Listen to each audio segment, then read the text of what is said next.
What is up, guys? Welcome back to the Adam SRC YouTube channel, and today we're going to be working on Project Mousetrap. I'm super excited to be working on this one some more. We're going to be getting the seat done in this video, then I'm going to finish up this drive line, which I've been putting off, and then finally tackle the steering, which is going to be an extremely difficult task, as there's a lot to work around, of course. But anyhow, let's go ahead and get started with the seat, which is going to go right about here, and I'm going to keep it at an upward angle on the back. Of course, this is exaggerated, something like that. And the reason being, if you look at almost all four-wheelers in general, especially race quads, like this DS650 back here, the rear of the seat is always at an upward angle, and that helps bring your body up when you get further away to keep you close to the handlebars. Here's what I've come up with so far. Everything's just tacked in, and it's kind of wacky looking, but it slides right in there and then hits all these rubber supports. So then I can just mount this piece right here to the existing four-wheeler frame, and then I'll be able to undo these bolts and slide it out. So I got this piece fully welded and ground down. The next thing I want to do is take these bits of tubing just like this, weld them at an angle that'll match the width of the frame, so that way I can actually get this whole piece tacked onto the four-wheeler. So after doing a bit of trigonometry, I figured out that this tubing needs to be welded on at a 26.5 degree angle. And I've showed this tool multiple times throughout this series because it comes in really handy for doing this type of stuff. So what I'm going to do is I have 90 here, and I'm just going to go ahead and move it 26.5 degrees over. So there's 80, so there's 10, 20 at 70, so 65 would be 25, and then I'm in between the hash. So now, when I hold the piece of tube up to this, and as long as this bubble level there is level, then this piece of tubing is at that 26.5 degree angle. But once I got that tacked, I can come back over here, double check that nothing's changed, and we're actually pretty close. And there we go, there's basically spot on.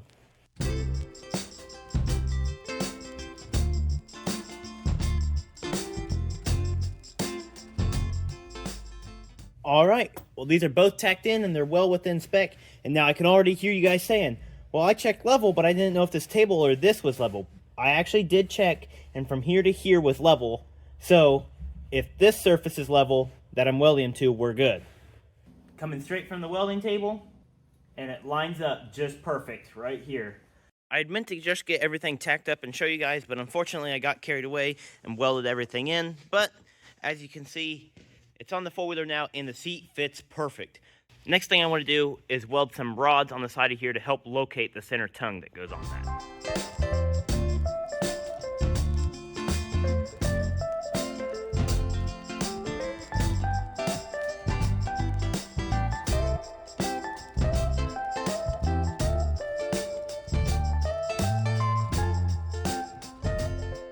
So I did a little modification. I added this washer here and bent this in a little bit because it wasn't supporting the seat equally on both sides. But now that that's settled out, I was working on a rear latch mechanism for the rear seat. So the latch mechanism is pretty straightforward. This bar right here is going to be joined to the frame with some pegs, just like we did over there. And then you have a hairpin that goes through, and then you just be able to lift the seat right up. But yeah, I'm going to go ahead and get these uprights tacked into place, and then I'll get back with you so you guys can kind of see it better. Okay, so now that I have everything tacked in pretty well, so you can see I got these bars. They aren't equal, that's a little frustrating, but it's just the way I had to do stuff to make the seat line up. Now I've got these two rubber bushings here that kind of acts as the cushion. And then on the seat side of things, you know, we have this main, what used to be a bolt, and it's adjustable up and down, so that way if these seat cushions wear down or I just need to tighten up the latching mechanism, I can, and I have a hole drilled for this pin. So to put the seat on, slide that up to the front, push that down, and there you go. Now the seat's not going anywhere. It's got those cushions, and then if you want to remove it, it's just as simple. Alright, so here's what's going on with the steering system. This is going to be the main steering shaft. However, This bolt pattern does not match this. So I picked this old YFZ 450 steering shaft up from a friend, I'm going to cut it off right there and weld this portion on right there. I've already got this nice and sanded down, perfectly smooth for these bushings right here, and that's what this will ride on. Then, with this steering shaft, this is what these bushings are going to go inside. There's a lot going on here with all these different parts, but you guys will understand it once I have it put together. And just like that, I got all the pieces combined to form one nice steering stem.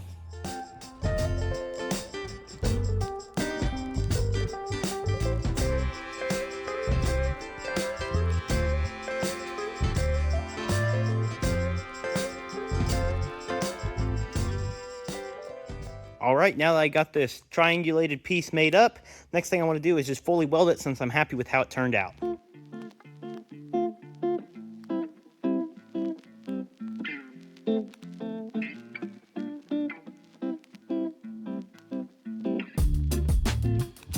With that third brace installed, the steering stem is super secure. Next thing I need to do is work on another steering stem down here at the bottom for the other end of this shaft. So I went ahead and saved you some time and made this off camera. I cut a section off of this piece of tubing, then pressed these bearings into it. Then I also cut a section off this big old bolt, which perfectly fits inside these bearings. And then also I have this section of this shaft, which is what the U-joints will attach to, that will weld to here, and then we'll have our bottom steering stem. I just got this welded and ground down so it slips all the way through.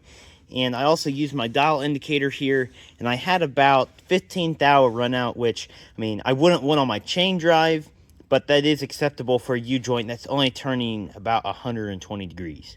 So not the end of the world. The next thing I want to do is drill a hole right there so I can push a roll pin through, and that roll pin will stop this shaft from sliding out that way.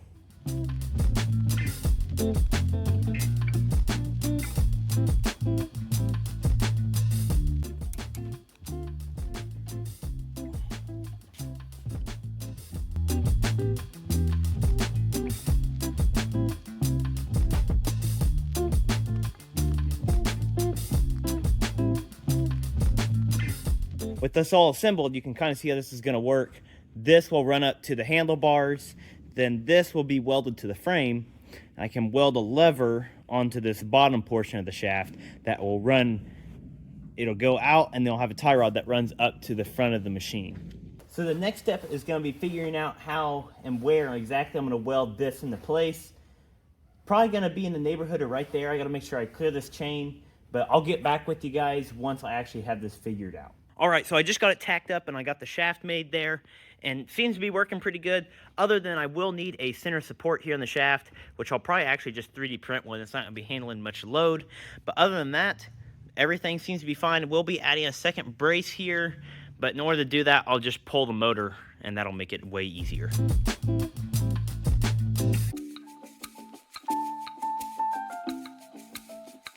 So with the motor out, I'm now going to be able to work on the steering up here in the front a bit easier. I actually just got some parts in.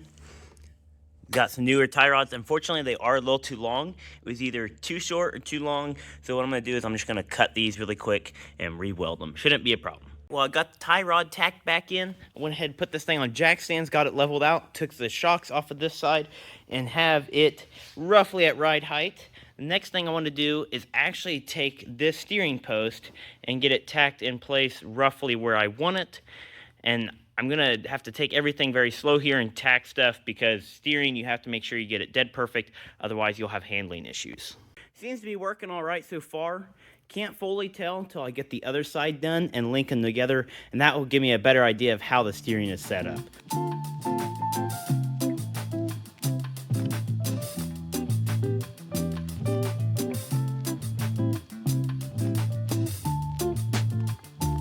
So you saw me get that center tie rod tacked into place, but actually what I want to do next is bring the chassis over here and set the motor in and make sure that everything clears. With the motor mostly in place, there are some clearance issues. So if we go down here, when I turn the steering, this tab right here does come very close to this exhaust pipe. In fact, maybe slightly touching. So we will have to watch that. Additionally, it's even harder to show, these oil lines right here actually do get hit by this ball joint right there. This line I'm not so worried about because it's loose, I can move it. This top line I'm a little nervous about.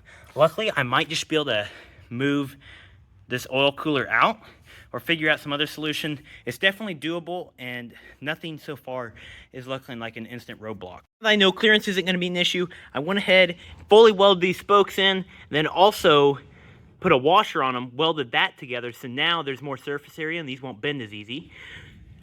Got these welded up as well. Next thing I wanna do is actually drill a hole right here and tap it so that way I can hold these from popping up. Got this one tapped and everything, and it's basically permanent. Now this one I'm gonna wait because I'm gonna make the lever that connects the steering together right there. Up here at the bench, as you can see, I've already got the hole drilled for the shaft down there at the bottom, right over here. And so now I just need to round these corners out a little bit more and then drill my other hole over here.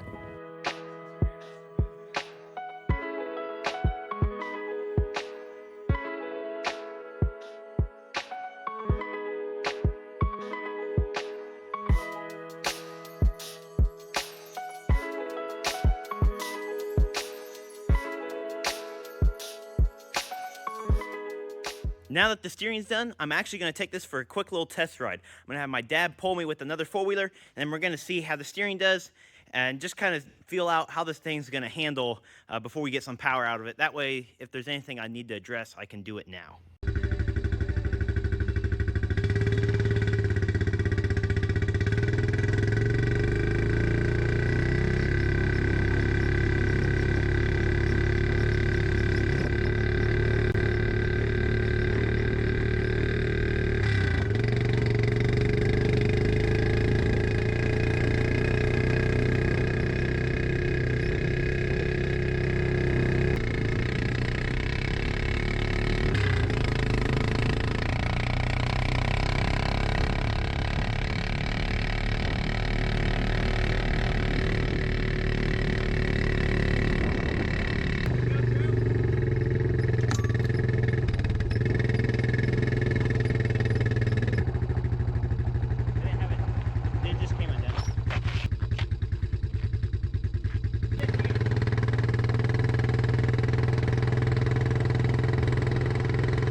The test drive went pretty smooth, didn't show any huge flaws in my steering or anything. So the next thing I want to work on is getting this body mounted, because now we're to the point where it's going to be a bunch of little things, and I think the best starting point is going to be getting the body mounted and starting from the back and working our way up to the front.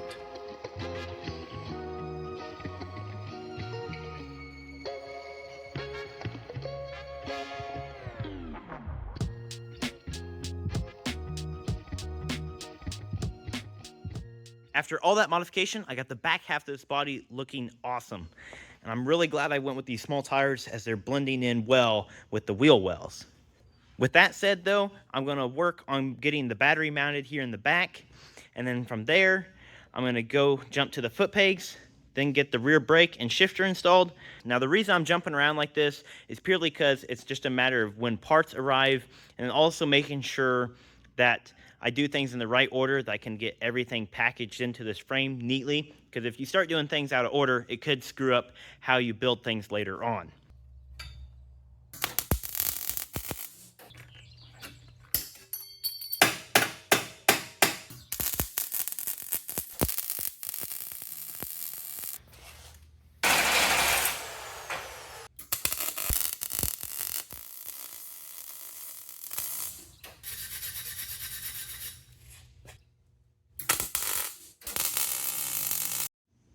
Now we have a nice, strong, lightweight battery tray that I'm not too worried about this battery falling through or anything like that.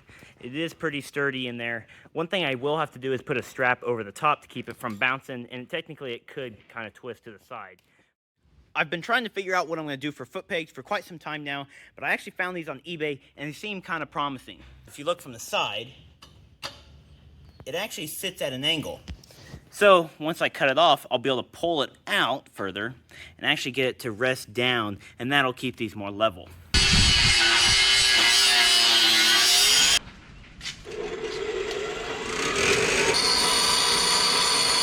I wasn't happy where the foot pegs were originally located, so I ground them off, and I'm going to re-weld them about where they're standing right now. The whole reasoning for that is because the handlebars and the foot pegs were too close laterally, and it's just putting a lot of strain on your body trying to hold a hovering seating position. So my goal is to widen it a little bit, and it should make the ride experience a bit better. Now that the foot pegs are fully welded in, I'm going to go ahead and get my rear brake on. But for starters, this shaft size is different than what I have here, so I got to cut that off.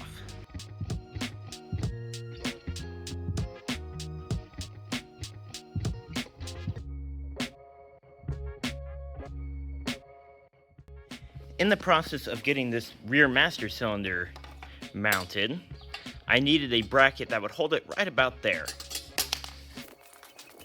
It just so happens that this YSD 450 frame that I harvested the rear end off of has these brackets right up here, and these bolt holes are spaced perfectly for one of those master cylinders.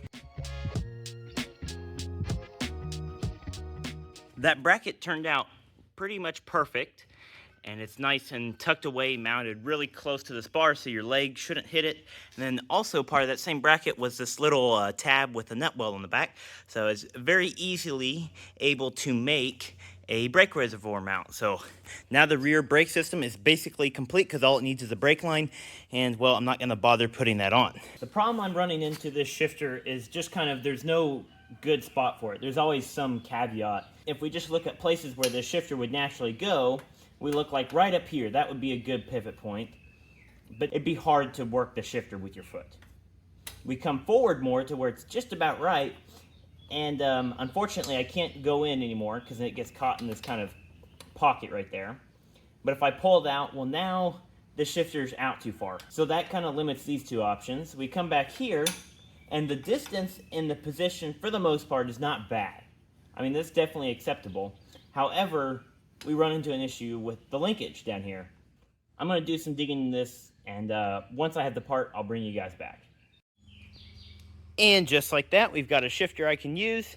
Found this one on Amazon for a pretty decent price, and it's a little bit different design, plus it has some adjustability to it, which will make it really convenient. But it's looking like I'll be able to tuck it up right in there, which will be nice and flush. So I'm going to go ahead and work on getting this mounted.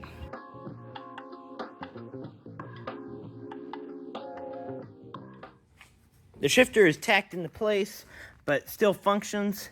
So I had to use the OEM linkage and do a little bit of modification to make it work with this eyelet that was provided. This would go in the second, and that still goes in the first, like it should, and then right back to neutral. Moving on, I want to go ahead and get these sidebars in. That's the next thing, which is really cool because that's like the final main piece of the frame that hasn't been done.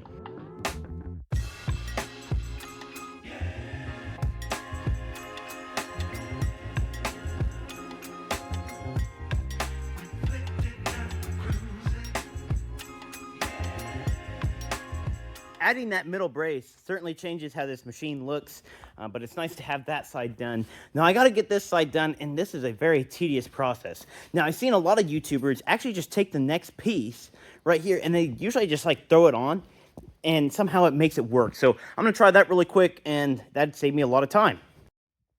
And just like that, got the bar in place. Now what I want to start working on is actually getting the body mounted, and I'm probably not going to film most of it because it's a very time-consuming process, but I'll bring you back once I get to an interesting part.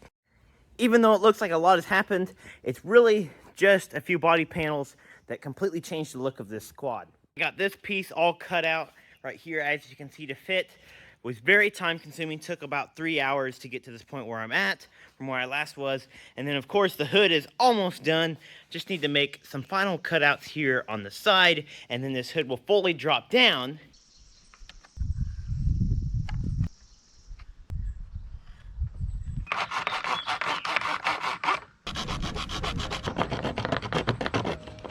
You can see those cuts worked out perfect, and there's just enough clearance on either side.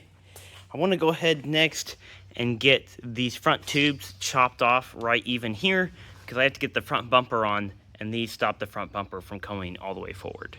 As much as I'd love to cut this with the angle grinder, unfortunately I can't, because I don't want to throw sparks at my brother's Corvette, so we just got to use the old hacksaw.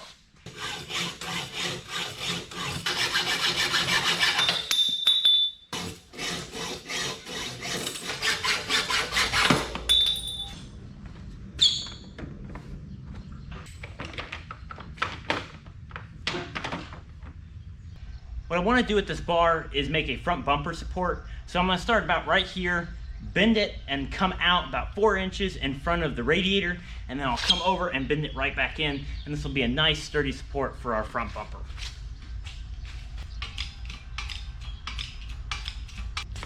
I was hoping to use that pipe bender, but I was afraid that I was going to kink it, and sure enough it did. Pretty thin and small wall tubing, so I don't know. I'll probably just end up making straight miter cuts, and that'll be good enough.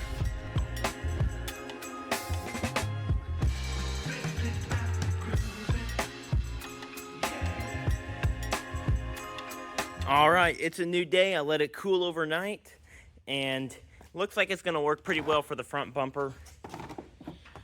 Although, it looks like there is a gap, so gonna have to come up with something to take up that space. I'm also noticing right away, it's gonna be curious to see if my hood closes, because I accidentally lined it right up with where the hood pins go.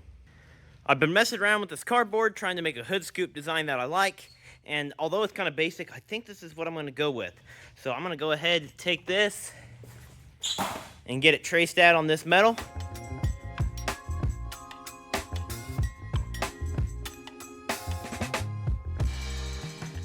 Got it cut out and bent. I actually found all these little screws here, which I think will be the perfect hardware to secure this to the hood. I also got little lock washers and the nuts to go with them. To be honest, guys, I'm not sure if I really like the look of the hood scoop. It's gonna have to be there regardless, but you gotta let me know what you think down in the comments. It's not perfect, but I just gotta do what I gotta do to get the airflow that I need.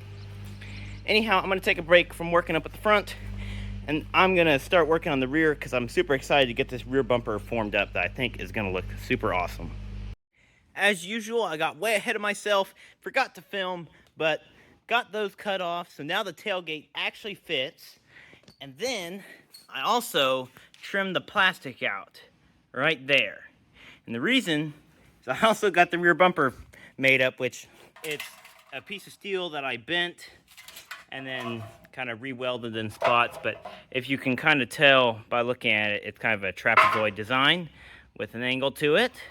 And then I got a built-in wheelie bar skid right here, along with a stiffener bar that runs the whole length of it. So this is going to get tucked up right up in that gap that I cut out, and somehow I got to connect it to the frame up there. So to attach the rear bumper, I got this 10-inch section of pipe that I cut out, and then next thing I need to do is just cut, a saddle joint in it. That way I can get it connected to the frame and have a nice secure joint.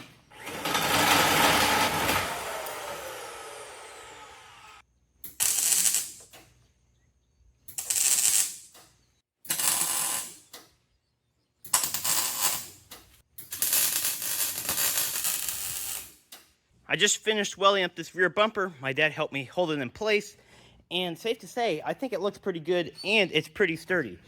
I added these braces off camera here, and that really just strengthens that joint. And then additionally, I added these little guys right here, which tie into this top bar. So, this rear bumper is pretty dang stout. Now, next thing I want to move on to is the front bumper, which I actually just got some parts in for right here. So I got these 90s just in, and this will allow me to do the bull bar design, which I'm going to do on the front. It's going to be basic, and honestly, bull bars aren't my favorite bumpers, but I wanted something that was going to have some protection, but also not be super heavy, since I don't want to add any weight hardly at all on the front.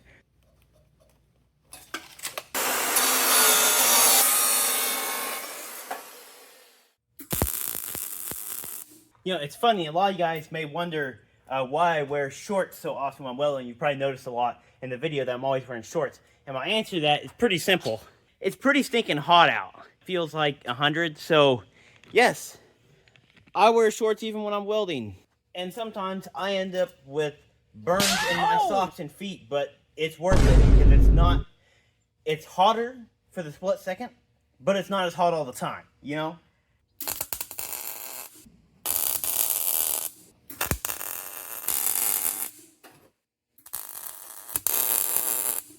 After a couple attempts of trying to make the lower tubing pieces, I did get the front bumper tacked into place.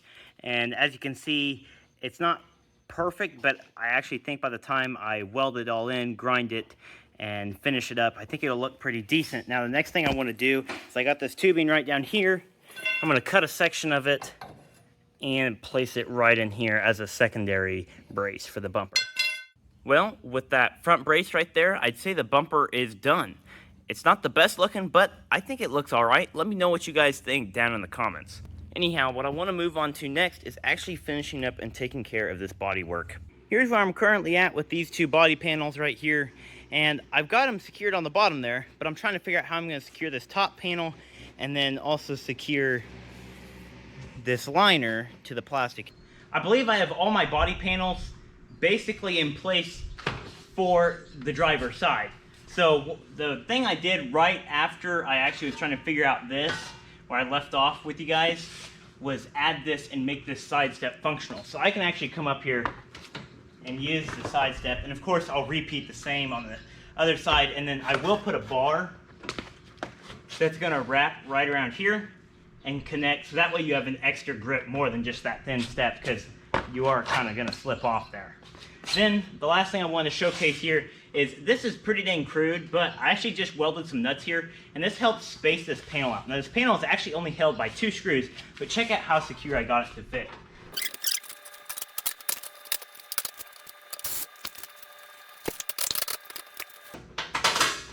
Okay, so with just 2 screws in place, this body panel is really secure, and if I hop on the bike, you can even see that I can fully put my weight on here, so if I was leaning and doing a turn, I can completely sit on this. So I'm going to say this is going to pass. Honestly, it holds itself in really well for just 2 screws, and might as well make it as simple as I can whilst being durable. Now I got both sides done, and this thing is starting to look pretty good. It's not perfect, but it's not meant to be. My Barbie Jeep was definitely for looks. This is more towards functionality.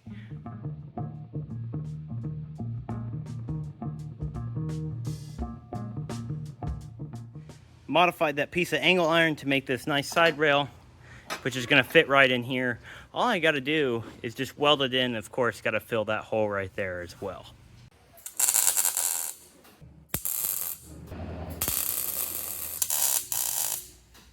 See, so now I've got a nice grippy step, so if I start to slip off that plastic, I don't completely fall off. I've got that metal to help grip. I've been working on getting a piece of cardboard cut out, which fits right down in here and kind of wraps around, covers all that up. And it's definitely a funky looking piece for sure, and it'll be fun to get this cut out on the sheet metal there and try and bend it to actually fit.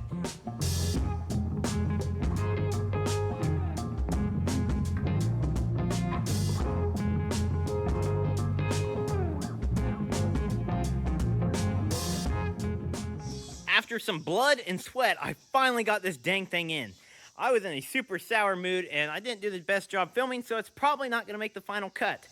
But I did get it in, and it was just a huge pain. Fought me the entire way through, just trying to manipulate this steel. It doesn't bend as easy as cardboard. Who would have thought? But I got it well secured with these screws all the way throughout. Got one down there. And overall, seems like it's going to work great, and it is pretty stinking strong. These body panels should be the last ones I have to install on my project before I take it all apart and weld it. Now these are going to be air ducts which help force air through the radiator to help with cooling, as this is a crotch rocket motor meant for speed, and I'm not going to be doing quite so much of that. So these should be fairly simple to mount up. Looks like a couple self-tappers on that rail there, at least for this side. This side, however, the bottom works, but the top doesn't, so might have to get a little more creative with it. That went way easier than I thought it would be. Just a couple self-tappers, and now they're plenty secure. As you can see, they do fit fairly tight to the radiator. Yes, there is a gap there, but I'm hoping that's not a huge deal. Overall, though, I think that's going to be a huge improvement. Having these side body panels that I made in here definitely make this build safer. However, I think the last thing I need to do towards safety is adding something to restrain your foot from being able to fall down this gap and get sucked underneath the rear axle. After doing some digging, I found this short ratchet strap and this old net frame off of a Chinese ATV. So all I got to do is cut off a couple of these buckles, weld them to the frame, weave this strap through, and then I've got a lightweight leg restraint.